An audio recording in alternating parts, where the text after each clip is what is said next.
j'espère que vous allez bien et bienvenue dans cette nouvelle vidéo. Aujourd'hui, on va parler de ma Reverse. Comme promis dans ma dernière vidéo, je vous avais dit qu'on allait parler de mon cas, de ma reverse. Donc là, c'est le moment, on va rentrer dans le vif du sujet. Je vais pas reparler de tout ce qui est théorie de la Reverse parce que je l'ai fait dans ma dernière vidéo qui justement parle en détail de tout ce qui est théorie autour de la Reverse, de la Recovery Debt aussi, dans quel cas l'implémenter, comment l'implémenter, etc. Il y a toutes les informations dont vous avez besoin dans cette dernière vidéo, donc allez la voir si vous voulez en savoir plus. Là, on va tout simplement parler de mon cas, de ma reverse et de mes chiffres, de comment j'ai implémenté, etc. J'ai commencé ma Reverse le 15 juin, je l'ai fini le 2 août. Du coup, elle a duré 7 semaines au total, ce qui était plus court que prévu parce que normalement, les Reverse doivent durer, en général, c'est de la théorie, au minimum la moitié de la sèche. C'est-à-dire que là, j'ai fait une sèche de 6 mois, ma Reverse aurait dû être d'au minimum 3 mois. Sauf que je l'ai fini en 7 semaines. Donc j'ai pu faire une Reverse qui a été plutôt courte parce que mon corps a très bien réagi à l'augmentation calorique. Donc il faut savoir que j'ai un métabolisme qui est vraiment adaptatif. Et dès que je fais une variation au niveau des calories, qu'elle soit à la hausse ou à la baisse, mon métabolisme s'adapte à ces nouvelles calories et ces nouvelles calories deviennent un nouveau maintien. Ça implique que lorsque j'augmente les calories pour arriver sur un surplus ou faire une Reverse, ou alors que je diminue les calories lors d'une sèche, mon métabolisme s'adapte très vite aux nouvelles calories. Du coup, il faut tout le temps que j'adapte en fait, que je fasse encore un changement au niveau des calories. Donc, lorsque je fais un surplus, je peux monter très haut. Par exemple, actuellement, je suis à un maintien à 2800 kcal, donc c'est quand même élevé pour une femme, surtout pour une femme de mon gabarit, de ma taille, parce que bon, je suis 1m58, je suis petite. Donc voilà, j'ai la possibilité de pouvoir me maintenir à des calories qui sont très hautes.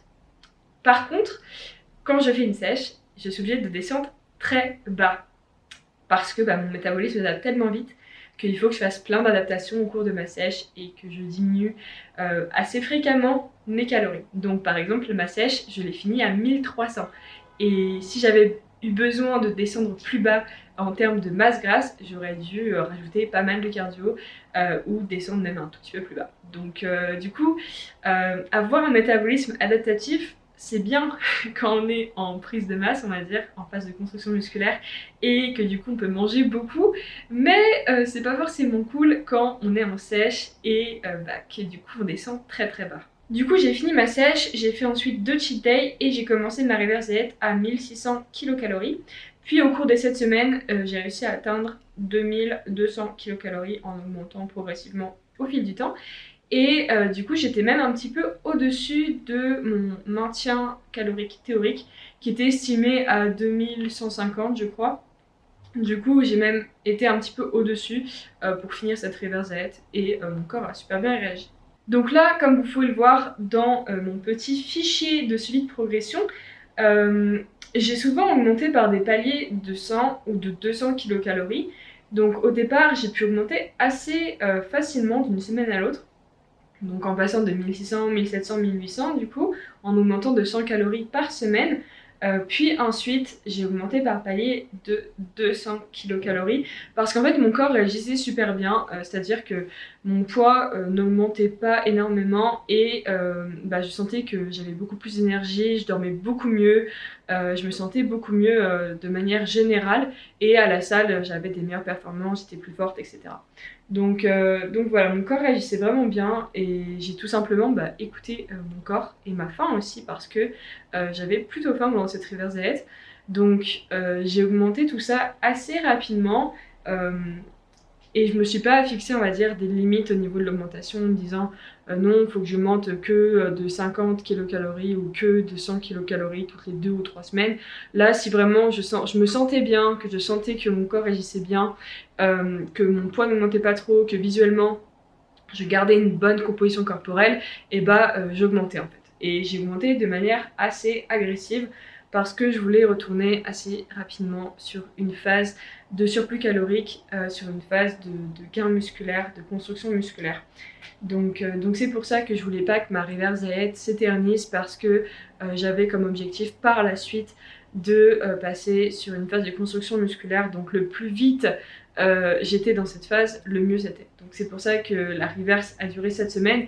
J'aurais pu faire durer ma reverse 3 mois, 4 mois, 5 mois, mais c'était pas du tout l'objectif. Donc du coup voilà, je suis plutôt contente de cette reverse parce que elle s'est fait assez rapidement mais très bien aussi. Donc du coup c'était parfait pour moi, c'était carrément optimal. Bon, maintenant parlons d'un sujet sensible qui est la faim. Parce que clairement, alors j'ai une théorie sur la reverse diet, c'est que la faim, elle s'accumule, elle s'accumule, elle s'accumule pendant la sèche.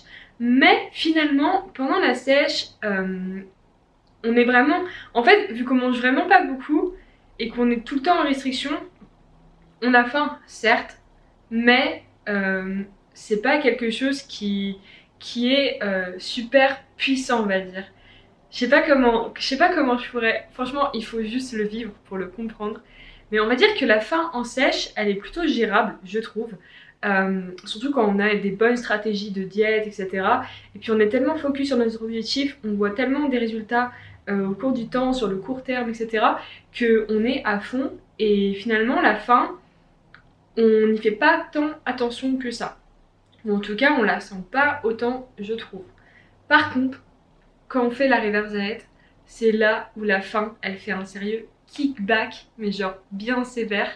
Vraiment, c'est toujours, je trouve, pendant la reverse qu'on a super faim. C'est comme par exemple quand on fait des refeeds ou des diet breaks, c'est toujours à ces moments-là, en fait, lorsqu'on augmente les calories, après être dans un déficit calorique prolongé, que là on ressent la faim fois 1000 quoi. Enfin, je sais que quand j'avais fait des diet breaks lors de ma première sèche, j'avais toujours super faim pendant ces diet breaks, beaucoup plus faim que lorsque j'étais en déficit calorique. Donc du coup, là la reverse c'est ça, mais du coup amplifié par rapport au diet break, etc. Et en fait, c'est ça le plus dur avec la reverse diet, c'est que lorsqu'on fait une reverse, notre composition corporelle, notre physique global, etc., bah, il se détériore, on va dire, par rapport à la sèche. Donc en fait, pendant la sèche, au fil du temps, notre physique s'améliore, on perd du gras, etc. Alors que la reverse, au fil du temps, bah, on gagne un peu plus de gras, etc. Donc du coup, notre physique n'est pas en train de s'améliorer, on va dire, dans le temps. Et le truc aussi, c'est que bah, la fin arrive et elle nous fait un gros rappel, un gros retour de flamme. Et on a vraiment super faim en reverse diet. Donc c'est pas forcément facile à gérer. C'est ça qui est le plus dur. Et c'est aussi parce que on n'a plus forcément cet objectif qu'on a vraiment lors d'une sèche. Lors d'une sèche, on est focus sur l'objectif final, sur notre composition corporelle, etc. Alors que pendant la reverse, c'est un petit peu plus flou, on va dire, au niveau de l'objectif. On est moins concentré là-dessus.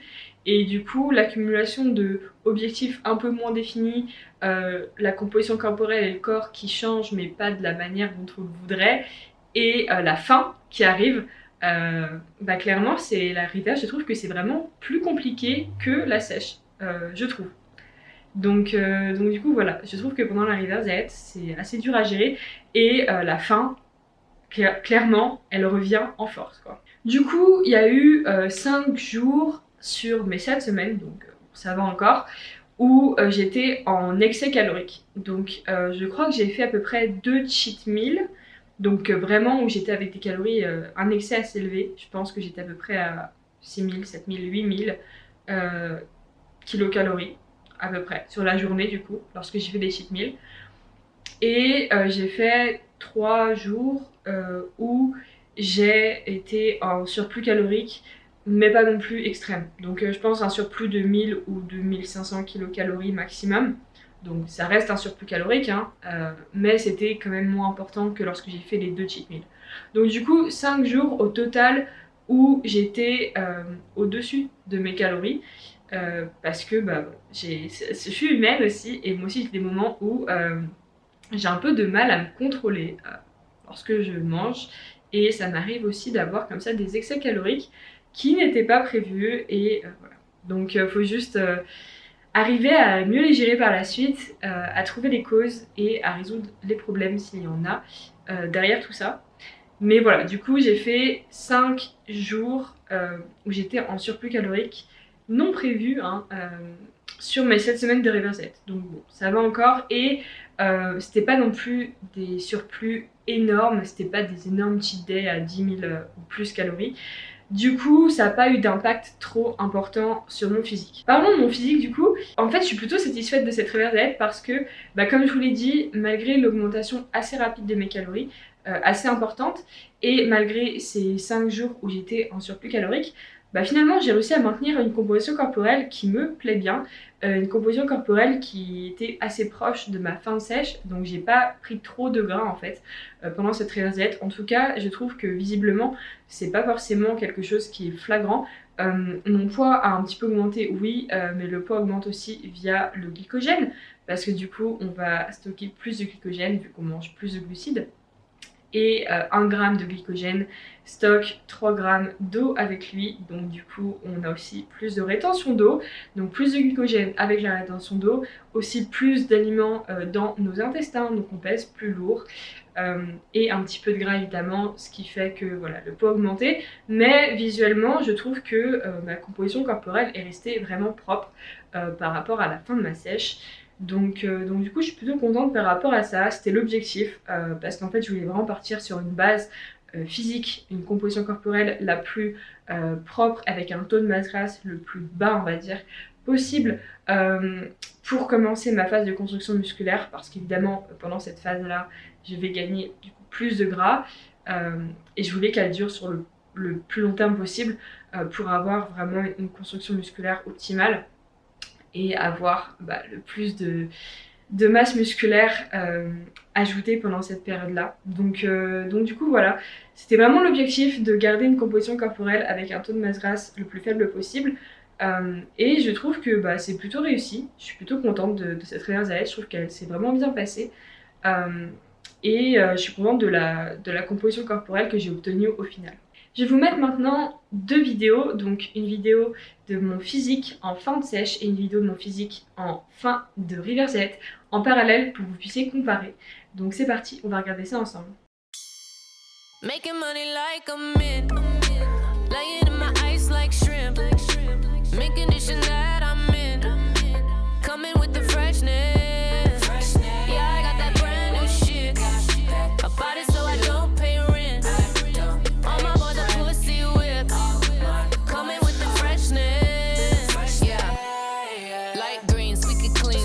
Me nice things, I fin, bigger bling, only register ka-ching, too high, too fly, when they look up at the sky, it's a bird, it's a plane, superwoman, say my name, he said beggars can't be choosy, I said it's Gucci, I'm couture like the movies, don't need face tuning, Jamba Juice, looking smoothie, no GMO, these bananas never bruising, if you can't remember 2 things, I never needed luck, see my haters say what's up, best part of waking up, like Folgers in your cup, grinded everything I got, they gave up but I have not, now I rock at the top, making money like a mint, laying in my ice like shrimp, make condition that I'm in, coming with the freshness, yeah I got that brand new shit, I bought it so I don't pay rent, all my boys are pussy whipped, coming with the freshness, open up for a tree, never saw only sweet, swish it, rinse and repeat, you wanna get like me,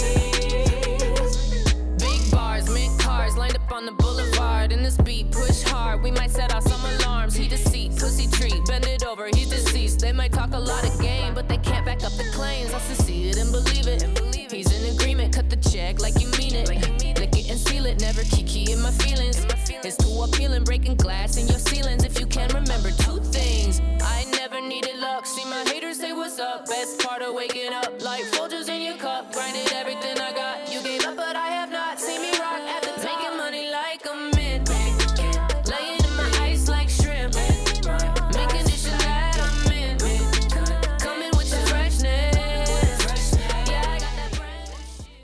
Du coup voilà, je suis plutôt contente du résultat de cette River's Edge qui s'est globalement je trouve bien passé. Oui il y a eu des petits jours où j'étais en excès calorique, mais bon 5 jours sur 7 semaines je trouve que ça va encore. Et c'était pas non plus des excès énormes, hein. J'aurais pu faire bien pire. Mais là, on va dire que c'était plutôt contrôlé et des excès pas trop importants. En tout cas, je trouve que ça n'a pas eu trop d'impact négatif sur mon physique et sur l'évolution de cette reverse diet. Mon corps a bien réagi. J'ai pu augmenter un peu plus. Bon, par contre, j'ai eu faim vraiment toute ma reverse. J'ai eu faim sans arrêt. Et j'étais obligée de manger des énormes quantités de légumes et de fruits, etc. pour être à peu près rassasiée. Donc vraiment la faim, c'était un truc omniprésent pendant toute ma reverse diet, vraiment. Et aussi concernant le sommeil, par contre, j'ai vu une amélioration directement dès le début de ma reverse diet. Donc en fait, j'avais un sommeil horrible en fin de sèche. Et dès que j'ai commencé à augmenter mes calories, donc après les 2 cheat days et quand j'ai commencé à 1600 kcal, là directement j'ai refait des bonnes nuits de sommeil, je m'endormais normalement, donc au bout de 10-20 minutes max, et non pas 2 heures. Et j'avais un sommeil de bonne qualité, un sommeil qui durait 8, 9, 10 heures, donc vraiment nickel de ce côté-là, ça c'était vraiment cool. Donc plutôt des points on va dire positifs que des points négatifs lors de cette reverse diet. Donc vraiment, celle-ci fut une réussite. Bon bah du coup, je pense qu'on va se laisser là parce que je vous ai donné plein d'infos. Pas besoin de parler pendant 4 heures pendant cette vidéo parce que, comme je vous ai dit, j'ai déjà tout expliqué au niveau de la théorie, tout ça, de la reverse diet dans ma dernière vidéo. Donc allez la voir, hein, vous allez apprendre sûrement quelques petites choses. Et voilà, là je vous ai tout partagé, vous savez tout, vous avez toutes les infos sur ma reverse, sur comment je l'ai fait, etc. Donc je pense que là, on est bon. Donc ça a été un plaisir de partager tout ça avec vous. Maintenant vous savez exactement comment j'ai fait cette reverse diet. Et on se retrouve pour une prochaine vidéo. Bye!